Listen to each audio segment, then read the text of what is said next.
మాట్లాడటం లేదు. ఏది పర్సనల్ అండి?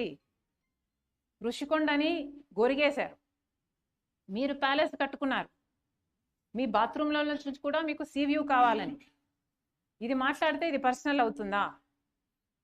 మీ బాత్రూంలో మీకు పర్సనలే అవ్వచ్చు, కానీ ఋషికొండ అనేది ప్రజలది కదా, దాన్ని కదా మీరు గొరిగేసింది. ఏం మాట్లాడామండి పర్సనల్గా?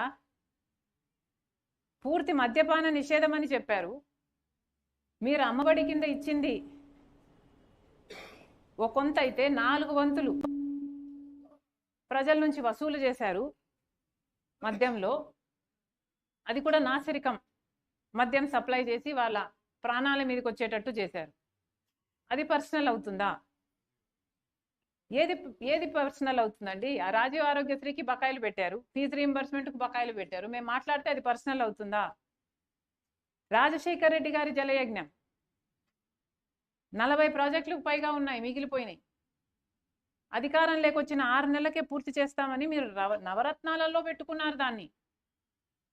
మరి 5 సంవత్సరాలు అధికారంలో ఉన్నారు, పూర్తి చేయలేదేమని మేము అడిగితే ఇది పర్సనల్ అవుతుందా? రైతుల గురించి 5 సంవత్సరాలు మీరు అధికారంలో ఉన్నారు, ప్రతి సంవత్సరం 3,000 కోట్ల రూపాయలు రైతులకు ధర స్థిరీకరణ నిధి పక్కన పెడతామని చెప్పారు, పెట్టలేదు. 4,000 కోట్ల రూపాయలు పంట నష్టపోతే పంట నష్ట పరిహారం అన్నారు, పెట్టలేదు. రైతులంతా అప్పుల పాలైపోయారు, అయినా కనీసం మీరు డ్రిప్పుకు కూడా సబ్సిడీ ఇవ్వలేదు. ఇది మాట్లాడితే ఇది పర్సనల్ అవుతుందా? ఏది పర్సనల్ అవుతుంది? ఎట్లా పర్సనల్ అవుతుంది?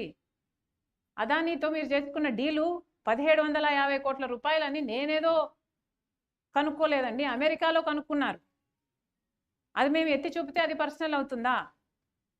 గంగవరం పోర్టు రాజశేఖర్ రెడ్డి గారు 30 సంవత్సరాలలో పోర్టు మళ్ళీ ప్రభుత్వం చేతుల్లోకి రావాలి అని ఉద్దేశిస్తే మీరు మాత్రం అదానికి కేవలం 600 కోట్ల రూపాయలకు 9,000 కోట్లు విలువ చేసే ప్రాజెక్టుని షేర్ని మీరు 600 రూపాయలకు కట్టబెట్టేశారు.